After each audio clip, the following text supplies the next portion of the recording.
Global Health, organized by the International Society for Pharmacoeconomics and Outcomes Research is for India Andhra Pradesh Regional Chapter in association with Ravindra Institute of Pharmaceutical Education and Research on 4th and 5th 2023 August. Our first session will be by Dr. Sri Harsha Chalasani Sir, Assistant Professor, Department of Pharmacy Practice, JSS College of Pharmacy, Mysore, on research methodologies in pharmacovigilance. I request Ms. Himash Mudeshri Madam to introduce our speaker. Good morning all. Dr. Sri Harsha Chalasani Sir had graduated in pharmacy and qualified GPAT and completed Masters in Pharmacy Practice with Frank May's Gold Medal. Sir is a recipient of Department of Science and Technologies, Innovation in Science, Pursuit for Inspired Research, Fellowship for Doctoral Research. Sir is Assistant Professor, Department of Pharmacy Practice, JSS College of Pharmacy, Medication Safety Officer, JSS Hospital, Mysore, Deputy Coordinator, AMC and Regional Training Center, JSS Medical College and Hospital, Program Coordinator, PharmLead and OEP Pharmacovigilance, JSS AHER, Coordinator, Pharmacointelligence and Gerardo Pharmacy, JSS College of Pharmacy, JSS AHER, Mysore. Sir conducts various pharmacoepidemiological studies concerning patient safety in hospital setting. For his work, Sir received numerous travels grants to attend and present research papers in international conferences that were held at Ireland, Oman, Australia, Canada, Japan, and has 8 Best Poster Awards for his work and 60 publications, including one in the New England Journal of Medicine and American Heart Associations. Further, Sir has worked as Primary Clinical Research Coordinator for COVID vaccine trials in India during first and second waves of COVID-19. With this brief introduction, I request Dr. Sri Harsha Chalasani Sir to start the session.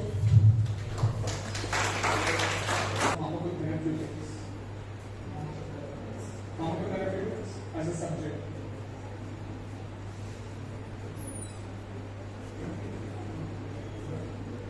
How many of you are in B.Pharm?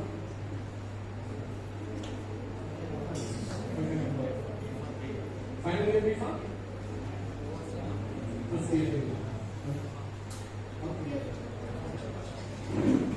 So, good morning everyone.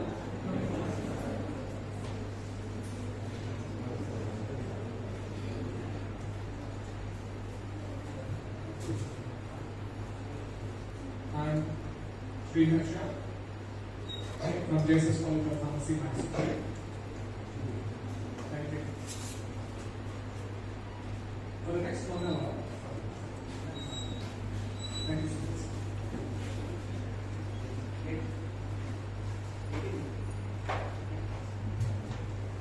For the next 1 hour, we are going to discuss on how can we have a functional pharmacovigilance center wherever we go. Do you know that one of the job pools that can be found, not exactly for the B.Pharm, but in a little bit of other courses, M.Pharm and pharmacy practice and PharmLead. One of the biggest job pools that happens to be pharmacovigilance. And it is not a rocket science to crack it. A little bit of understanding how the drugs work in the patients, maybe the pharmacology. So when you apply the principles of the pharmacology in the human beings, you will see that, okay, how well these patients are responding to the drugs. If anything is going wrong, or if it is doing more than what is anticipated, then we will have the pharmacovigilance into the activity. Is my voice okay for you all? You can hear me, right? Okay. So, with the intention that you all should know some brief idea about the pharmacovigilance. So, whenever my student sits for the interview, especially the job interviews of the pharmacovigilance companies, CROs, clinical research organizations, they will more or less ask the questions from these topics. So today I want to introduce you the basic terminologies, which I'm sure you all might have known, but just I will be reinforcing that what you have already known. Okay? Now, how many of you know something called as thalidomide disaster? I heard about thalidomide. I heard about thalidomide disaster.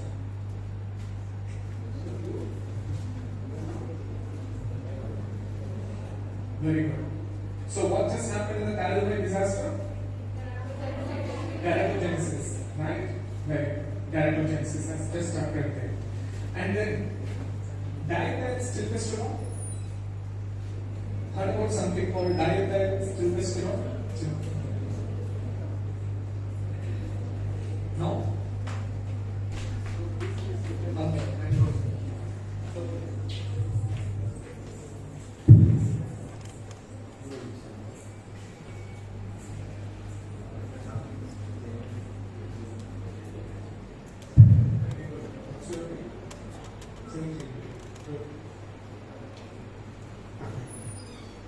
Chiranjeevi has answered here.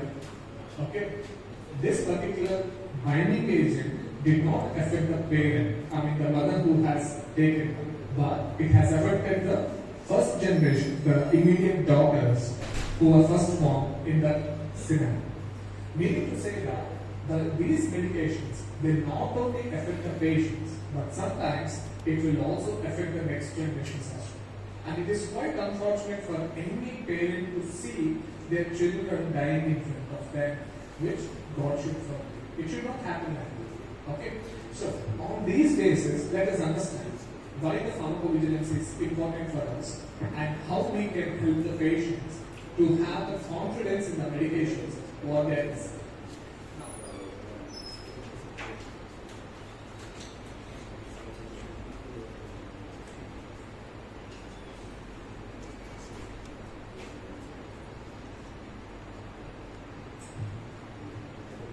You all remember the COVID vaccination? Right? How many of you got COVID vaccine? Covishield?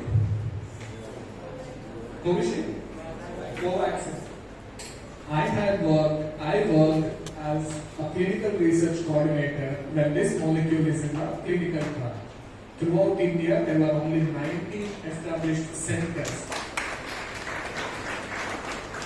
19 hospitals were identified, and JSS is one, and I'm a proud pharmacist who worked as a clinical research coordinator.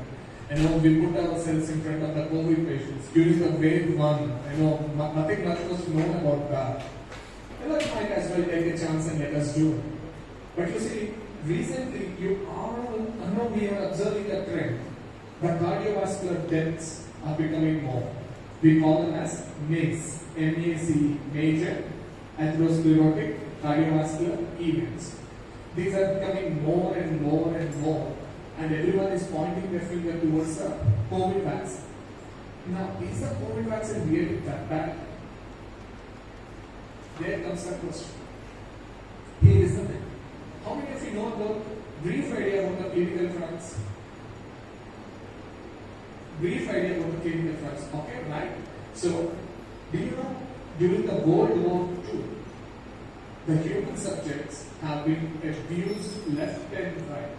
During the World War II, the Hitler's army has completely misused the humanity for their personal benefits. Soon after that, we have got a lot of declarations. Declaration of Helsinki, etc. And thus the stringent rules have been passed on how a clinical trial should be done. Okay? So, because of this, what has happened? Now you cannot enroll more than certain number of participants in a clinical trial. Right? So, clinical trial తీసుకుంటే maximum global multi-centric కానివ్వండి 50-60,000 నుంచి ఏ trial కూడా ఇప్పటి వరకు ఎవరిని recruit చేసుకుంటానికి లేదు. కానీ ప్రపంచ జనాభా వచ్చి 8 బిలియన్ పాపులేషన్. ఈ 50-60 మంది ఈ 8 బిలియన్ పాపులేషన్ కి శాంపుల్ సైజ్ గా పనికొస్తారా చెప్పడం కష్టం. అండ్ ఈ క్లినికల్ ట్రయల్ ఎన్ని సంవత్సరాలు జరుగుతుంది? 12 నుంచి 15 సంవత్సరాల వరకు జరుగుతుంది. ఈ 12 నుంచి 15 సంవత్సరాలతో పాటు మనకి ఈ క్లినికల్ ట్రయల్స్ లో ఇంకొకటి కూడా inclusion criteria, exclusion criteria. Inclusion క్రైటీరియాలో ఏముంటుంది? డిసీజ్ మరీ సివియర్ గా ఉండకూడదు, పేషెంట్ కి ఈ కండిషన్స్ ఉండకూడదు, ఈ కండిషన్స్ ఉండాలి, ఈ కండిషన్స్ ఉండాలి, ఇట్లా అందరూ మనం ఎలిమినేట్ చేసుకుని ఎవరైతే ఆ డ్రగ్ ఒక సైడ్ ఎఫెక్ట్స్ ని those who can tolerate the వాళ్ళని మాత్రమే తీసుకుంటారు. So that the mortality rate is less. ఇట్లా జరుగుతున్నప్పుడు ఏమవుతుంది? మనకి బయటకు వచ్చే information are the safety issues associated with the molecule will be greatly suppressed. దానివల్ల ఏమవుతుంది? Only that the molecule comes into the market, post marketing surveillance అనేది చాలా చాలా ఇంపార్టెంట్. అక్కడ ఎందుకు important? There nobody can control who has to take the medicine, who should not take the medicine. Permutation and combinations of the diseases ఉంటాయి, medications ఉంటాయి, and people behaviour ఉంటుంది. అప్పుడు కూడా ఈ మెడిసిన్ ఎట్లా పనిచేస్తుంది మనం ఇదంతా చూస్తూ కూర్చుంటే ఒక జీవితకాలం అయిపోతుంది. దానికోసం అని చెప్పి ఫార్మకోవిజిలెన్స్ అనేది వచ్చింది. ఇప్పటి వరకు మీకు కోవిడ్ ట్రయల్ గురించి చెప్పాను కదా, అట్లాగే నేను ఇంకొక ట్రయల్ గురించి చెప్తాను. ఈ ట్రయల్ ఏంటంటే DIA-102474 అనే మాలిక్యూల్ ఉంది. ఇది ఒక కొత్త రకమైన పెయిన్ కిల్లర్ అని చెప్పి 2016లో ఫ్రాన్స్ వాళ్ళు డెవలప్ చేశారు. Everyone understands the pill కదా? I mean, anyone?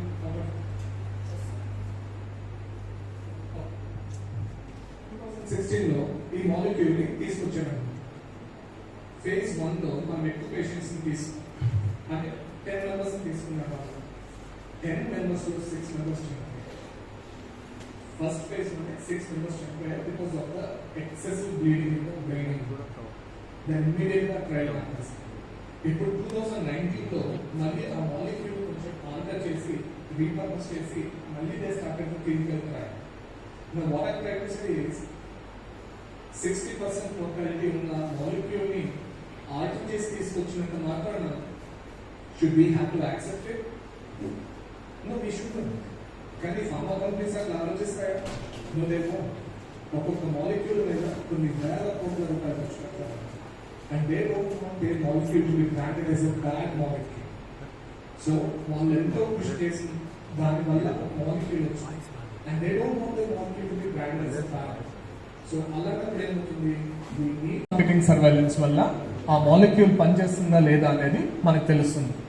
So post marketing surveillance మనం ఎంత బాగా చేయగలిగితే ఆ మాలిక్యూల్ యొక్క లేబుల్ని మనం అంత ఎఫెక్టివ్గా మార్చకపోవచ్చు.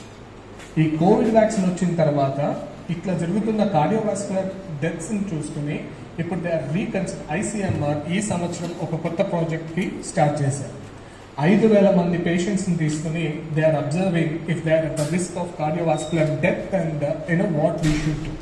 ఒకవేళ కనుక వాళ్ళకి స్టాటిస్టికల్లీ సిగ్నిఫికెంట్ ఇన్ఫర్మేషన్ దొరికితే దీంట్లో they are going to rebrand the COVID-19 vaccine. కానీ it is already too late because we all have taken 1 or multiple doses of this. So you see ఇంత సిచ్యువేషన్స్ని మనము అవాయిడ్ చేయాలి అంటే కనుక we need a strong post marketing surveillance. ఈ COVID-19 వ్యాక్సిన్నే తీసుకుందాం మనం.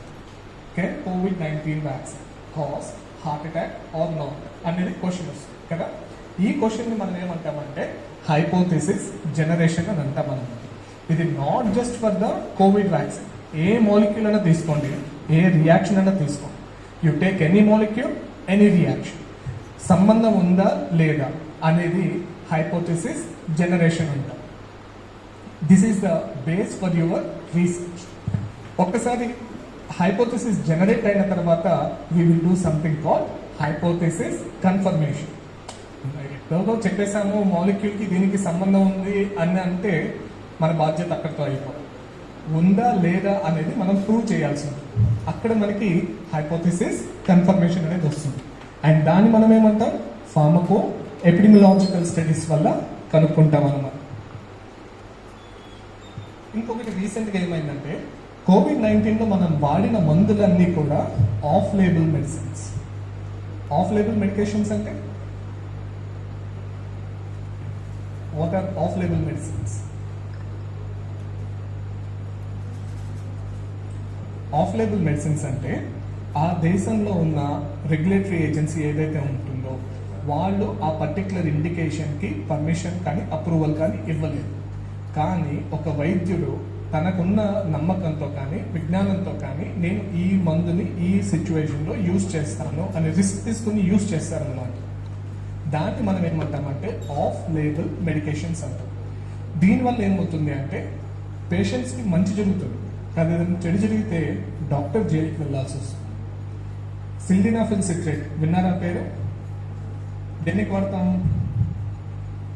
ఎరెక్టైల్ డిస్ఫంక్షన్కి వాడతాం. కానీ మీకు తెలుసా ఈ సిల్డినాఫిల్ సిట్రేట్ అనే మెడిసిన్ అప్పుడే పుట్టిన పిల్లల్లో పల్మనరీ హైపర్ టెన్షన్ ఉన్న వాళ్ళకి ఎస్పెషల్గా వాళ్ళకి చాలా చాలా ఉపయోగపడుతుంది. It saves their life from the certain death, those who are suffering from pulmonary hypertension. Bosentan phosphodiesterase ఇన్హిబిటర్స్లో అదొక రకం అన్నమాట. సో ఇవన్నీ కూడా వీటికి అప్రూవల్స్ లేవు, అయినా మనం రిస్క్ తీసుకుని వాడతాం కదా. ఇప్పుడు కోవిడ్-19 అనేది ఎప్పుడైతే మనకు వచ్చిందో, మన వరల్డ్ మీద వచ్చిందో, మన దగ్గర ఒక స్టాండర్డ్ రెజిమెన్ కానీ ప్రోటోకాల్స్ కానీ లేవు అన్నమాట. అందరూ కూడా ఓకే ఈ సింటమ్ ఉందా, దీన్ని అడ్జస్ట్ చేయడానికి ఈ మెడిసిన్ వాడదాం. So this kind of approach to treat the disease is completely called as risk taken or risk driven management. ఇలాంటి టైంలో ఏమైంది? సో హైడ్రాక్సిక్లోరోక్విన్ అనే దగ్గర మనం ఆపాం. ఇది యాంటీ మలేరియల్ డ్రగ్, కానీ మనం కోవిడ్-19లో కూడా దీన్ని చాలా ఎక్స్టెన్సివ్గా యూజ్ చేసాం.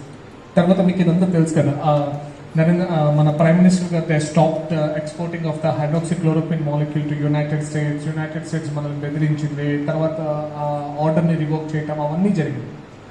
ఇలా జరుగుతున్నప్పుడు ఏమైందంటే వరల్డ్ హెల్త్ ఆర్గనైజేషన్ వాళ్ళు అసలు మనం కోవిడ్-19లో వాడుతున్న మందులు అసలు పనిచేస్తాయా నిజంగా, లేకపోతే ప్లాసిబో ఎఫెక్ట్ అనేది ఎట్లయితే ఉందో నోసిబో అనేది కూడా ఒక ఎఫెక్ట్ ఉంటుందన్నమాట, which is opposite to the placebo. అదేమన్నా నడుస్తుందా అని చెప్పి వాళ్ళు ఒక ఇంట్రిమ్ అనాలిసిస్ చేశారన్నమాట. చేసినప్పుడు ఏమైందంటే ఒక పేషెంట్కి టాక్సిక్ నెక్రోలైసిస్ అనే సిచ్యువేషన్ వచ్చింది. అంటే toxic epidermal necrolysis.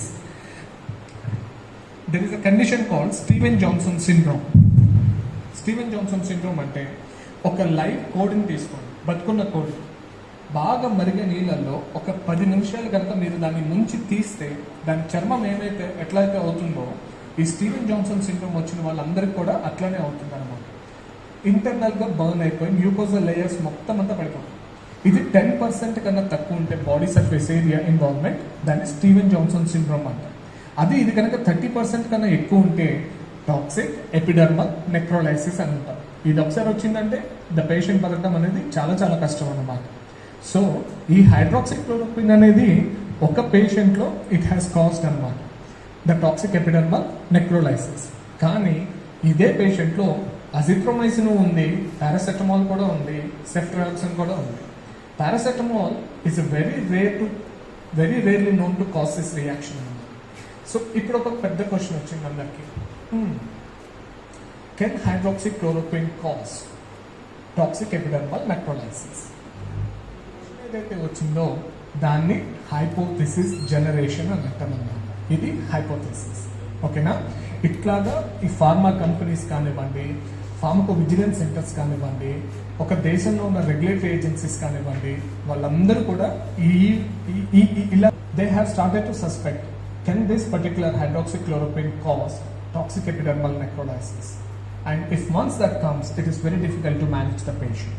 Now remember one thing, the good news will travel slowly, or even before the good news starts to walk, the bad news would have already covered the world and had come back.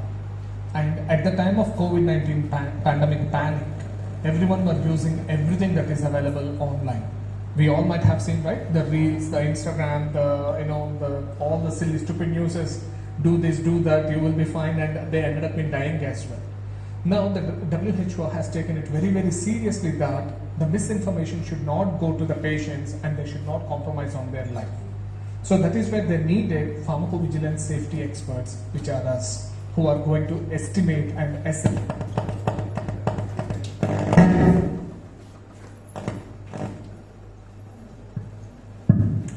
if it is safe to use in the humans or not. So whenever they get this kind of a doubt, whenever they get kind of this suspicion, we call this one as hypothesis. Okay, do remember this particular thing. Now, whenever we start in the pharmacovigilance method spectrum, there are 5 items. Remember, there are 5 items. The first one is the spontaneous report. Second one, intensified report. Third, targeted report.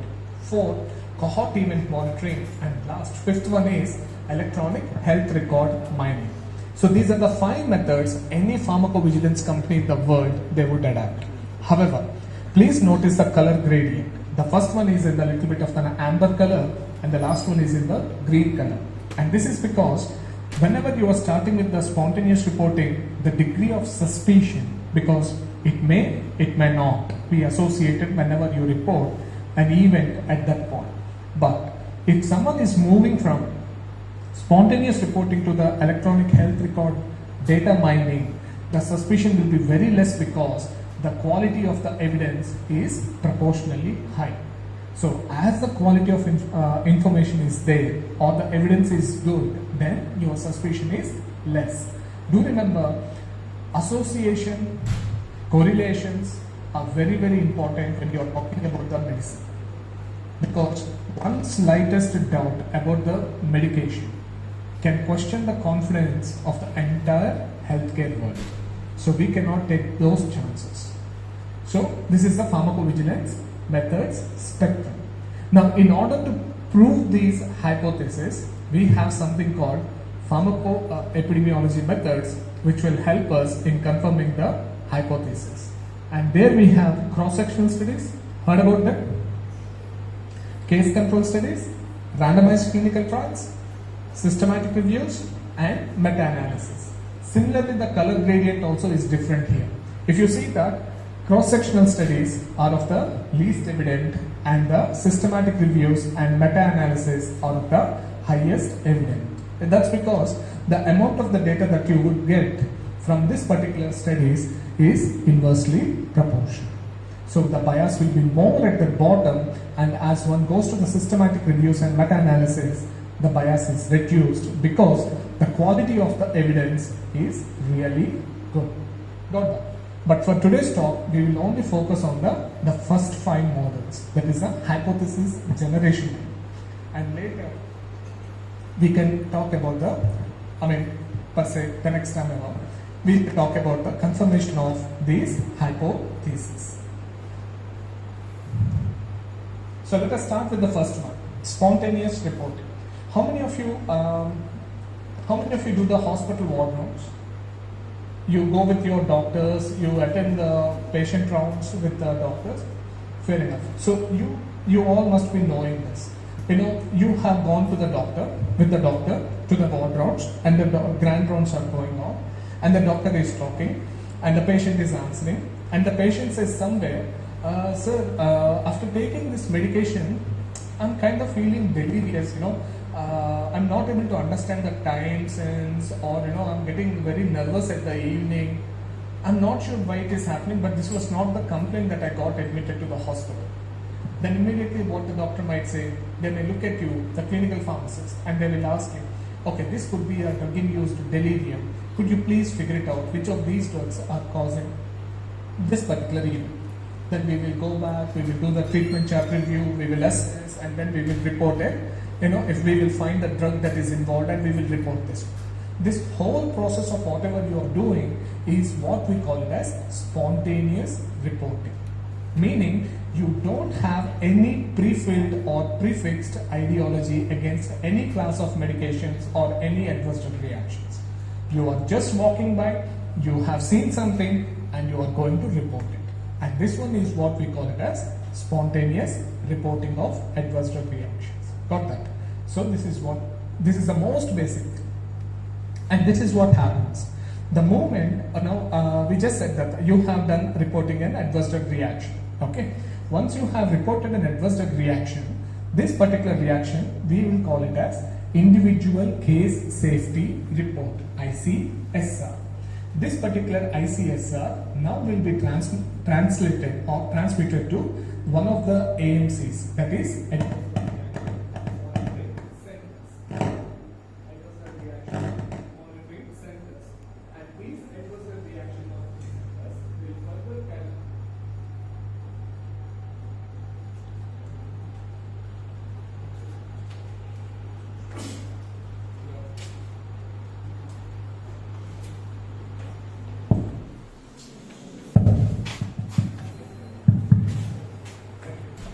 These adverse drug reactions monitoring centers will collect the data from you.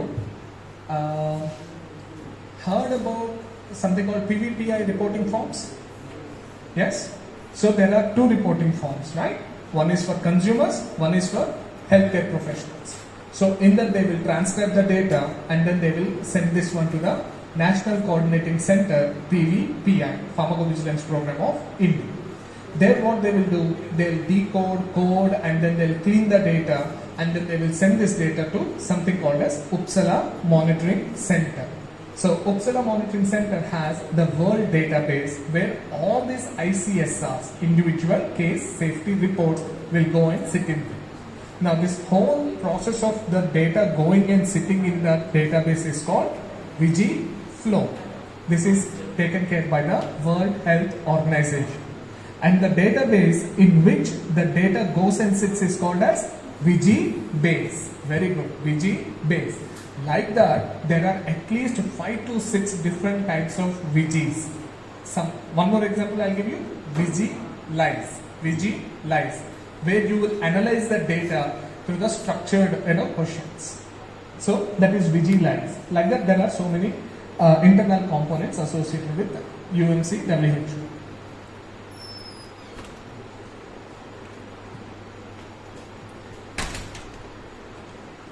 The first class is always a slow class.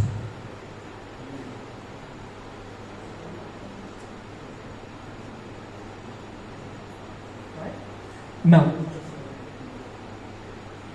in this spontaneous reporting, remember, your level of confidence at the interview is directly proportional to how many spontaneous reports that you have reported. 95% of the times, even if I sit across the interview board, when I am taking a new pharmacovigilance associate or someone, I would ask the questions from this particular area. Anyone can anyone tell what is the difference between an adverse drug reaction and an adverse drug event?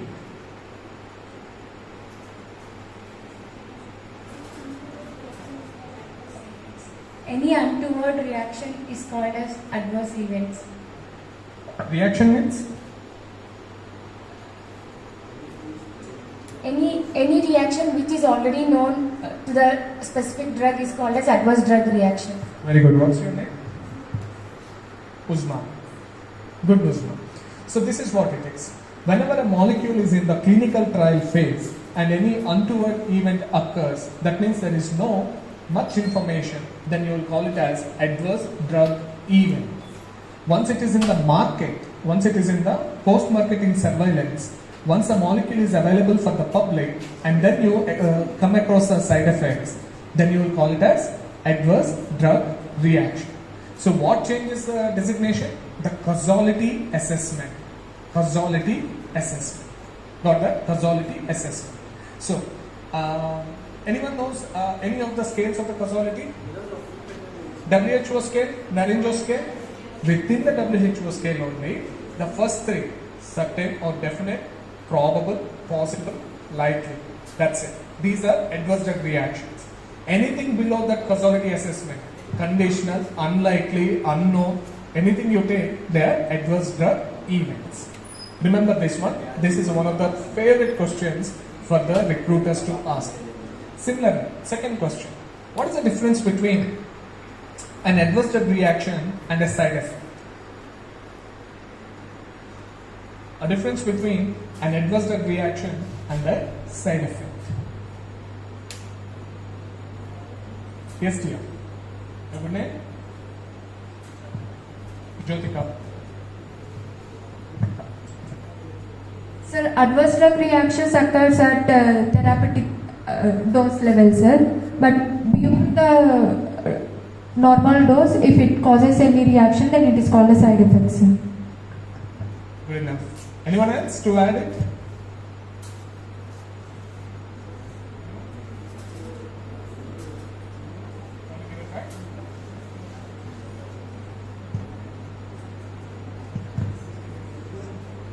Usha, sir. In clinical trials, yes.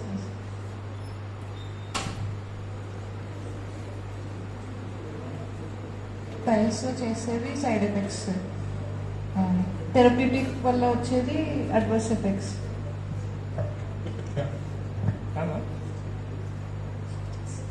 Okay.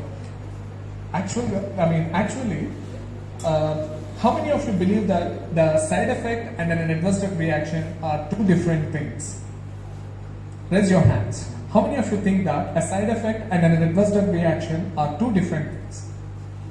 Up. Those who don't raise, they have to defend the answer. Okay. If I was sitting in an interview position, I would straight away reject that applicant if they said that they both are different. The reason is this. When Satoshkar sir was writing his pharmacology textbook, the concept of the pharmacovigilance is not very well evolved. So that time, they also used this word side effect. An effect that also comes by the side by taking this medicine. And other than that, imagine you go to the ward rounds and you're talking to the patient and you talk to the patient. Nothing to worry, it's just a side effect. The patient will, it's okay. Now you go to the patient, the same patient, you tell, I'm sorry sir, there is an adverse drug reaction with level 3 severity and the causality is probable.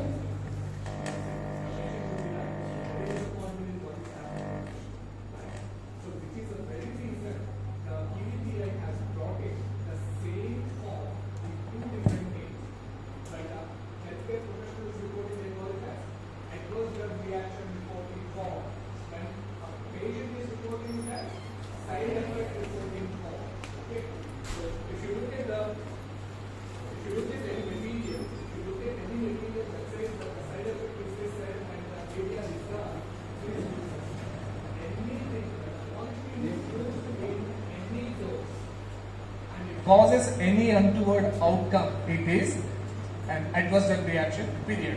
That's it. Got that? So, you take it.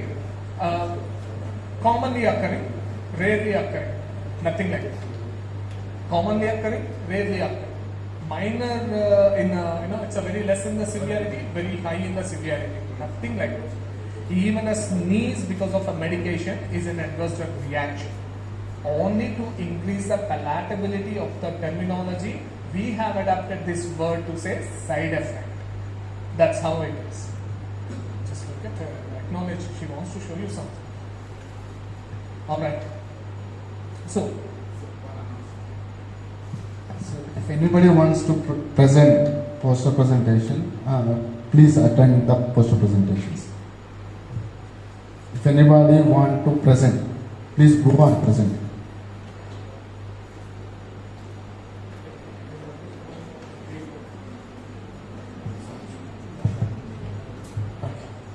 So, in this spontaneous reporting, what do we present? What do we report? Before that, one more question. How different is seriousness and severity? You all might have heard this terminology said, seriousness, severity. How different are these from each other? Are they same? It's tumba serious. It is too serious. No, this is a very serious offense. And you will be severely punished. Heard that? So what is the difference? Anyone? Anyone? It's okay. You want to?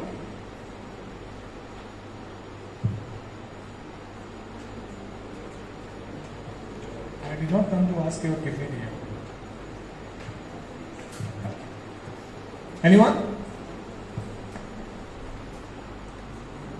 And severity. Seriousness and severity. Both are same? Oh, don't fall into the trap that I have asked a question like that before.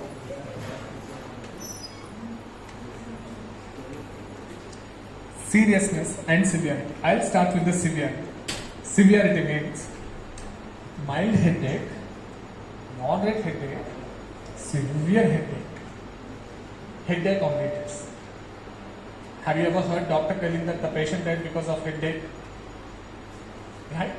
So that is seriousness. The reaction. Severity scale nodidra? You heard about the severity scale? So any reaction which is above level 4A, The reason for the hospitalization is an adverse drug reaction. The reason for the hospital stays extension by even by 1 day is an adverse drug reaction. Patient required intensive care unit monitoring. Patient suffered permanently because of the adverse drug reaction. Patient died. And one more thing, the child was born with a teratogenic outcome. So if any of these 6 comes into the picture, then you will call that one as a serious adverse drug reaction. Severity is the degree of that particular reaction. Mild headache, moderate headache, severe headache. That is how you have to look at it. Remember this.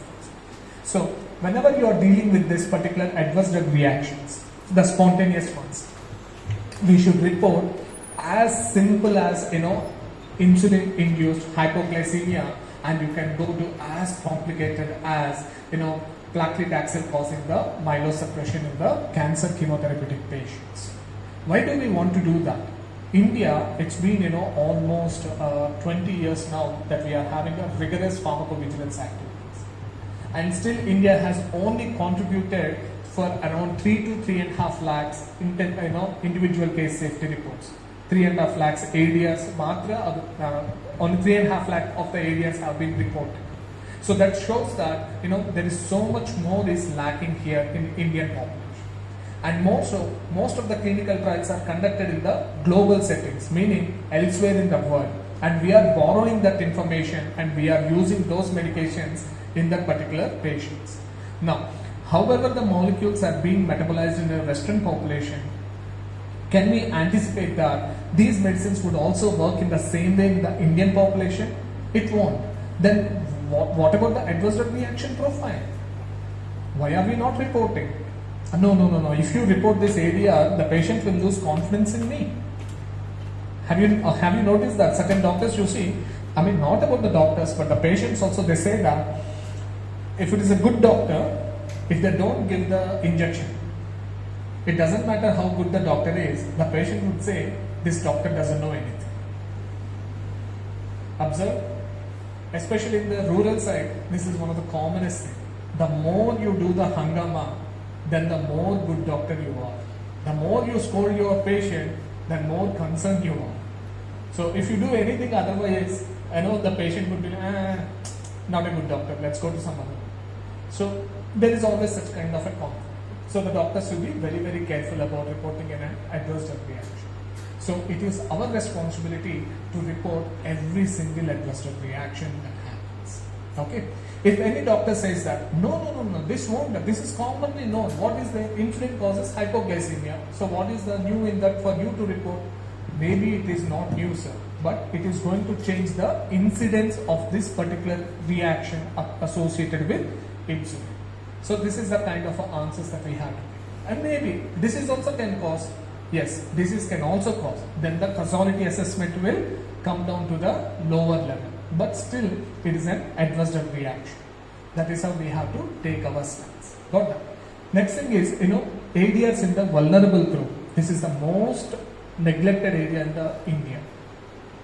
We cannot have the elderly population in the clinical trials. We cannot have the pregnant woman in the clinical trials. We cannot have the children in the clinical trials. Now, can you say that these diseases will not occur in these particular human population? Then how are you going to deal with it? For a small child, you don't know, you haven't done a clinical trial and you have to give the medications, and do you have any idea how the child is going to respond to these medications? Then why are you taking the risk? Well, we have certain norms to conduct a clinical trial. So that is where, once again, the spontaneous reporting will help us. So once you have done this one, maybe I'll show you this. So in our hospital, we have kind of reported, we can publish whatever the unique information that we keep getting to the benefit of the medical fraternity. So if you look at the amiodarone induced hyponatremia in an elderly patient, a very rare case report, So amiodarone is known to take care of the cardiac arrhythmias, and it is also known to cause the electrolyte imbalances. But hearing about the hyponatremia is very, very rare thing. Hypernatremia, how much it contributes to the cardiac arrhythmias. Hyponatremia, through the negative feedback mechanism, it also causes that. When the hyponatremia is there, SIADH, syndrome of inappropriate antidiuretic hormone will kick in, and then once again it starts to hold on all the nitrate, all the sodium, and once again it triggers another secondary attack of the cardiac arrhythmiasis, and the patient therapy is a total failure. So only 3 or 4 such case reports are there, and this one is the 5th case report that we have done. How did we find it? Spontaneous reporting. Spontaneous reporting of adverse drug reactions. Remember, the more you report this kind of a things, the more you publish this kind of a thing, the more you have established yourself as a patient safety scientist. This is how we have to look at it. Okay. Now, what are the advantages of this system? One, anyone can do that. Trust me, this is the system that also works in America. This is the system that is also working in Africa. Irrespective of your financial statement, status, or the resources that you have, you don't have, it doesn't matter, but this is where everyone begins with. And you can get to cover all the medications across all the patients, across all the diseases, across all the classes, at any point of the life cycle of the molecule.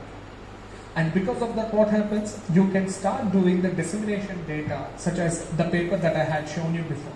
Adverse drug reactions in a South Indian hospital, their severity and cost involved. So they tell that how much money the hospitals have to pay. Bless India, so far we don't have this kind of a litigation, the patients who would go and put a case against the physicians. But in the United States, there is something like this, and they go for an insurance called professional indemnification. Every doctor must have it, and from that only the patients will be getting the compensation monies. So here, if you look into this particular report, they have written 1.8% of the patients have died because of the adverse drug reactions. Now, what do we think when a patient dies? It is because of a disease has taken over. But what if you know, what will you do if you know that the medicine is the reason that has killed the patient, but not the disease? How would you perceive it? Right? And if the patient gets to know, ethically, patient caretakers should know that they have died or they had suffered because of the medications. But do we have the dare to go tell the patients that, sorry, because of our medication your patient died? Then what happens next? Right? So, pharmacovigilance will address all such issues. At least they will prepare us to be ready with all this kind of untoward events. But what is the disadvantage here? Reporters' capability. I only know few adverse drug reactions that I had studied in my pharmacology. Beyond that, if anything comes, I'm not sure. I'm really not sure. Not just that, and I have too much of information online, and I can use this information anyhow it pleases me, and I just want to get over with it. Reporters' bias. Hey, insulin only causes a hypoglycemia. The moment a patient is having a hypoglycemia, and the patient contains, medication chart contains insulin as well as a beta-2 agonist, which is the drug that we often go ahead with the insulin. And it is not true that a drug with the highest incidence is always the culprit for causing the reaction in that patient. Remember this one also. So in the questions, they will ask you with this kind of a case they will give, and they'll tell these are the incidences of the drugs causing this particular reaction. Now, which one of the following might have caused the reaction in the patient? If you choose the one with the highest incidence, it is wrong. Sometimes, the drugs without any incidence might be the reason for the reaction to occur to the patient, and that is what we do in the pharmacovigilance. So this is one of the biggest problem we have here. And another problem that we have is inherent underreporting. Heard about underreporting? Underreporting, overreporting. Both are dangerous trends in the healthcare field. We all know that, we have certain TV channels, the news channels especially, where with a small thing they will put a lot of flash news or break news or something like that. Now, healthcare professionals can understand to an extent. Have you heard how many patients have committed suicide after knowing that they were COVID-19 positive? And because of what did they do that? I mean, what has pushed them to that extent? Because of the hype that the media has created onto them. So, in order, we have to be very, very careful when we are converting this information. So over-reporting is very bad. Equally bad is under-reporting, or more so dangerous is under-reporting. I know this, drug causes this reaction. What is new about it to report it? It's okay. We will see. If anything new comes, then we will see. Sometimes the doctor will also say, now it's not the time, we will talk later. And slowly that report will be taken off from your desk. So both the conditions are problematic. And that happens with the spontaneous reporting. The next one is intensified reporting.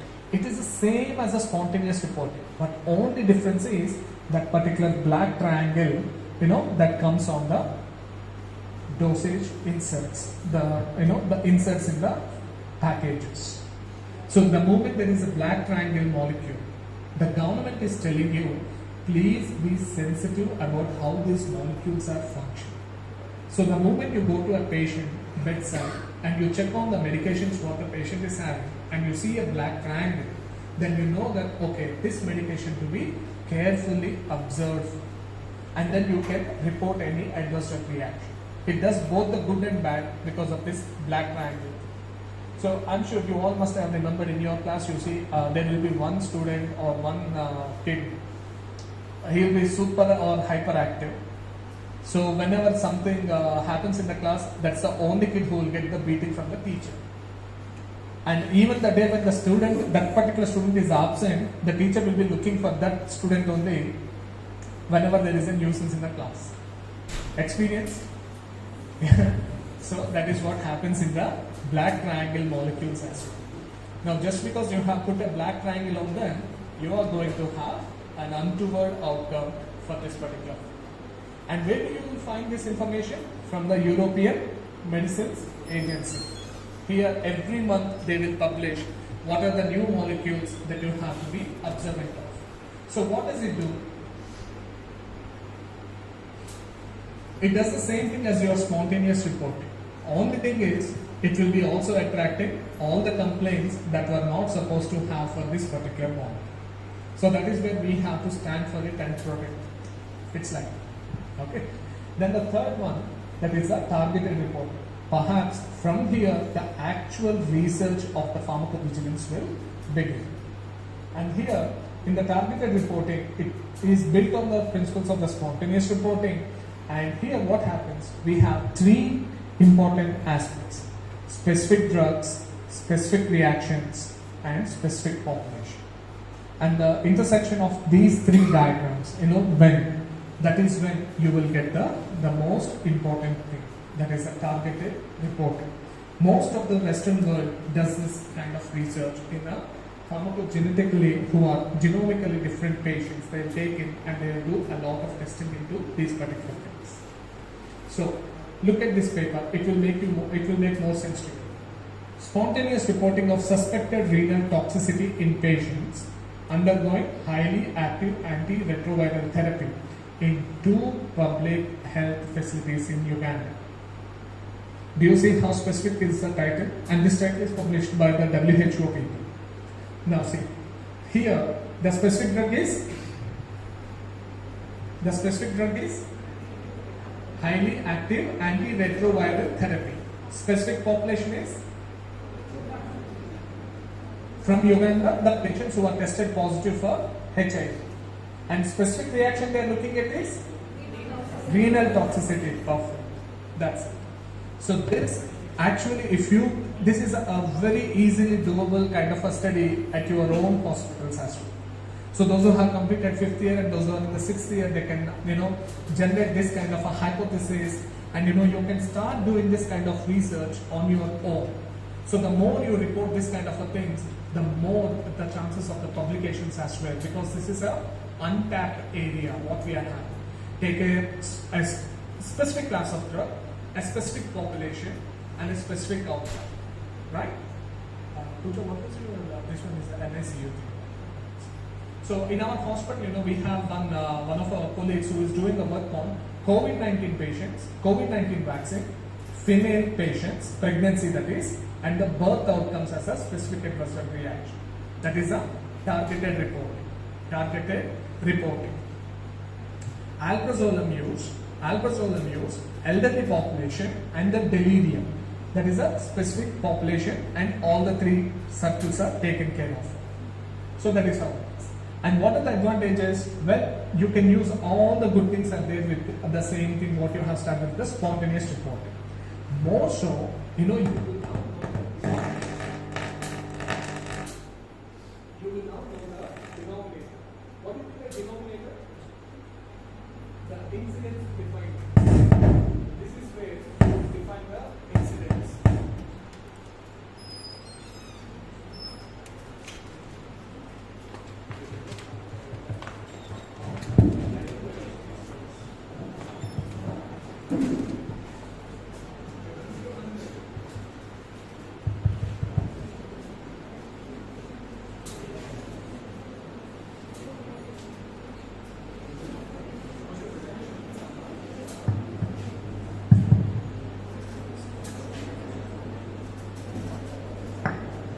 So denominator is very important for you to determine the incidence. Okay. Now most of the times what we will think, number of patients admitted to the hospital will be the denominator, but that is not how you will do the calculation. Number of patients who received a particular medication will be the denominator. On the numerator, number of patients who experience the reaction, that becomes the numerator, and then you will get the incidence of that particular reaction. So this is how you have to calculate, and that is quite possible with this. Another thing is the problem. You need to have a very good thought process to do this kind of research. It is not very easy for everyone to carry. The drug should be unique, or the drug should be rarely sought. The population should be a little complicated. How many of you have seen for the transgender medication utilization amongst the transgenders? Recently I have met with one of the Tamil Nadu students. They were doing a research on drug utilization, hormonal utilization, medications utilization amongst the transgender population. Their perceptions and attitudes towards the medication utilization, which are of hormonal preparations. Nobody has done that so far, if I remember correctly. And they were doing it. That's a good attempt, what they are doing. That brings us a new information. And we have tribal population as well, and their medication utilization, because they have their own medical systems. But how they are utilizing the medications, that could be a new thing to do. And the next one is cohort event monitoring. One of my favorite areas of the research in the cohort event monitoring. Here what happens, this is also called as a prescription event monitoring. It's a very simple thing.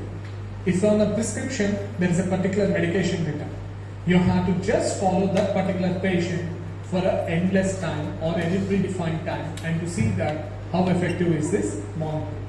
So it is built on the principles of prospective, longitudinal, inceptional, observational, cohort, adverse events, both positive and negative, and monitor the medicines. Now what do you mean by positive adverse drug reaction? Is there any positive adverse drug reaction that you have heard before? Remember, minoxidil. Do you know that the Reddy's lab was facing financial crunch when they have first introduced the minoxidil into the market for the anti-hypertension? Some of the patients started to complain, sir, there is too much of hair growth and it is becoming very irritating and all. Yeah, even to the hand.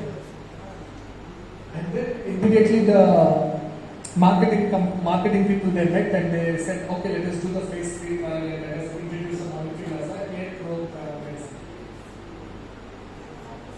Yes, areata alopecia areata. And that's it. And Dr. Reddy's had never turned back to look at it. And they have minted billions of dollars out of this one. Finasteride, heard about it? Finasteride. Now what did they do? The other companies such as Glenmark, Cipla is still in the market, but Glenmark, they wanted to beat the Dr. Reddy's. So what they did, they also made a formulation using the minoxidil and finasteride together to tell that please take this molecule will help you even more better. But then finasteride is one such molecule whose metabolites can cross through the sperm and can interfere with the fertilization and can cause teratogenesis. So finasteride is a drug X category X of the drug in the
So they will, hire the people.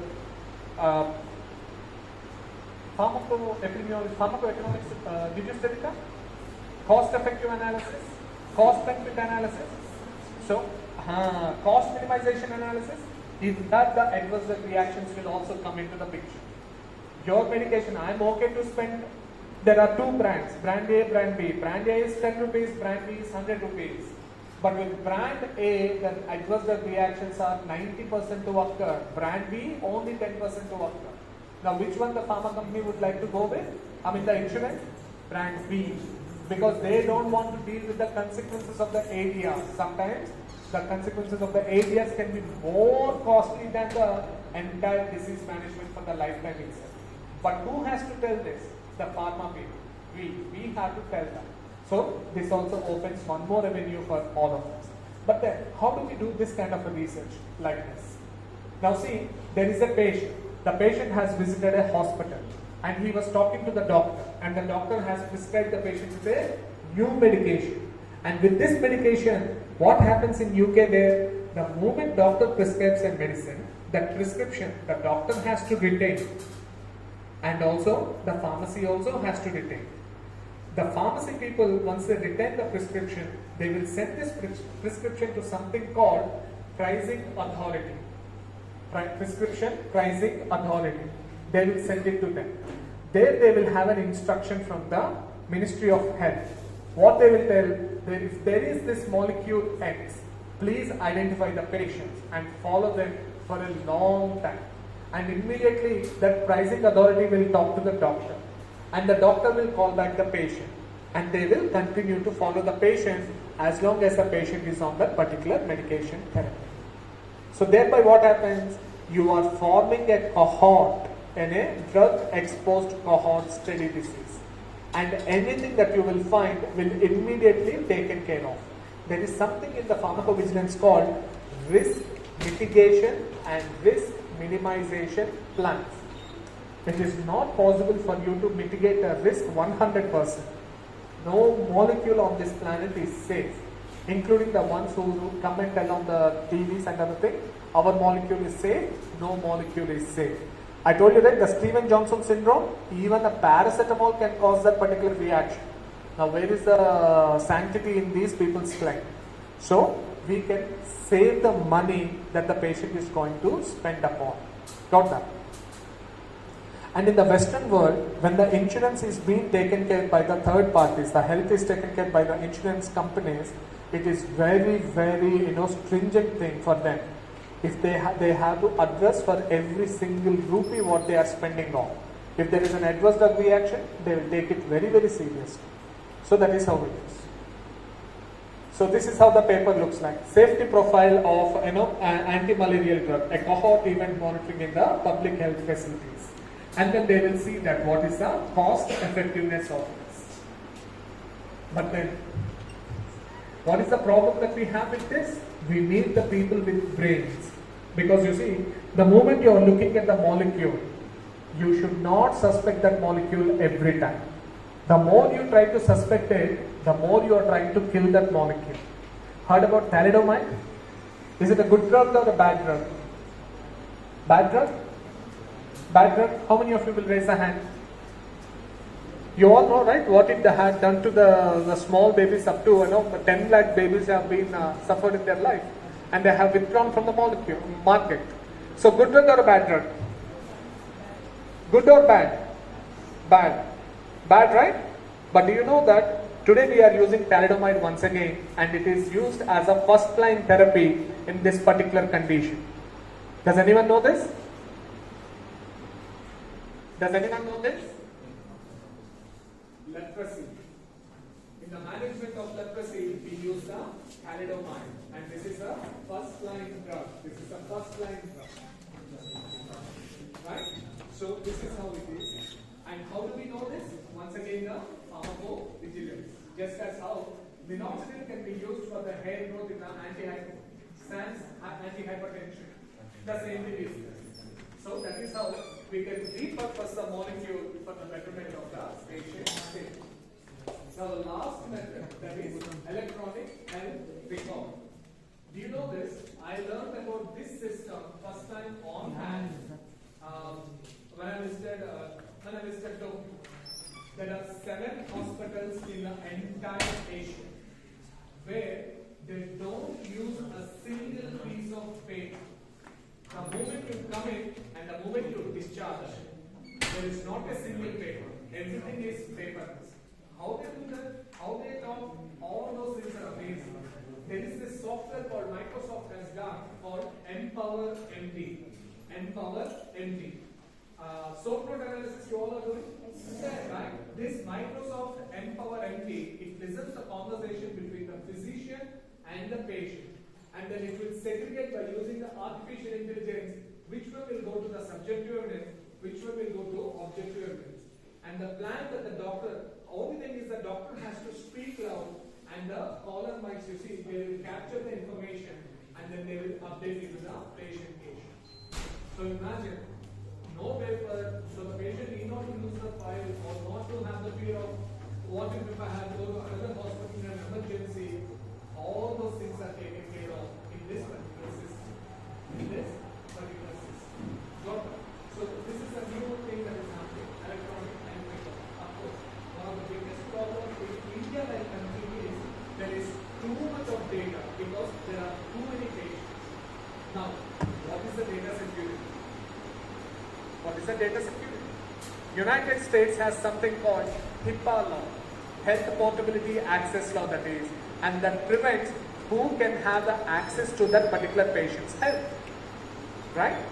Now, do you know that once upon a time they used to tell that maternity leave is not a good thing. If anyone wants to apply for the maternity leave, they used to remove them from the job. That kind of a discriminatory practices were done. But later, a lot of things changed and now they have started to adapt to that. Right?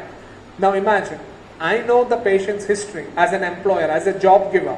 Now I don't want to give him that particular job because they may develop that particular disease in the later, and that can lead to the loss of productivity in my company. So why should I give the job? So this is the downside of this electronic health record. And another problem is we have something called big data. Heard about it? Big data. In pharmacoepidemiology, we call this one as a big data. Using this big data, we can identify the signals or hypotheses very easily. We need not to even break our heads, sitting in one office.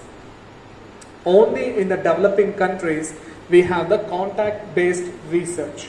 Contact-based research. Rest of the world, the Western countries and all, they have already access to the data and they just sit in front of the computer and they use the programs such as SAS, R, and etc. to observe how the patient safety data is coming in and going out. Which is why if you read any Western articles, you will see the extensive use of statistical methods that we have never read before in those papers. But in Indian papers, that is not the thing, because we are still doing the patient and paper work, and which is what it takes of a lot of time. So this is one advantage, and the other one is that is a disadvantage. And the worst disadvantage, the expenses that comes with these particular systems. The bank and all, that's okay, server down, fine, after 5 hours. Imagine the patient is in the intensive care unit and the patient is being shifted to the operation theatre and there is a server failure. So what happens to the thing? The sending nurse don't know sending nurse might know what medications are going, but the receiving nurse will not know what medications to be reconciled. And then what happens to the patient?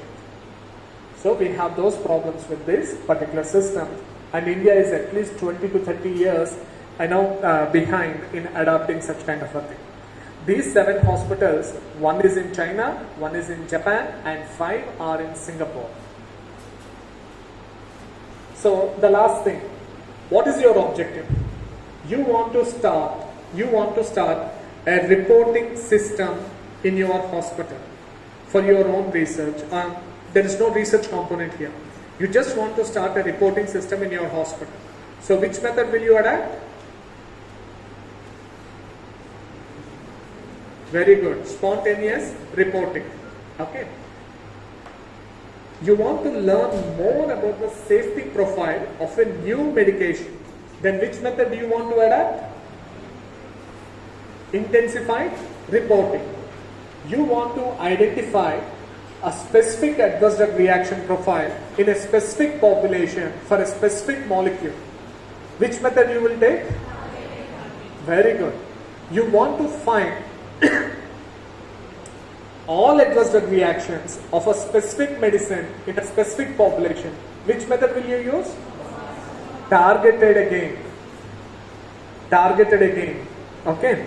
Now, you want to follow a molecule amongst the patients in a selected group. Cohort.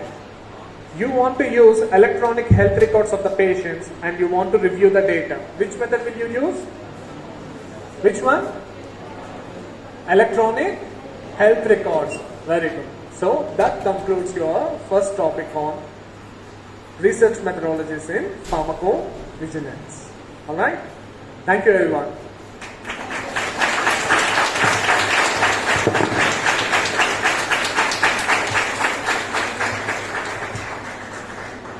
Much obliged. Thank you. So you see, those who are in the 6th year and those who are in the 5th year PharmD, and those who are, whoever can do. The targeted reporting, cohort event monitoring are two gold pods that you can use for your advantage. Before you complete your PharmD, you can utilize them to report, case reports, to report a lot of articles. Wish you all the best for your career endeavors.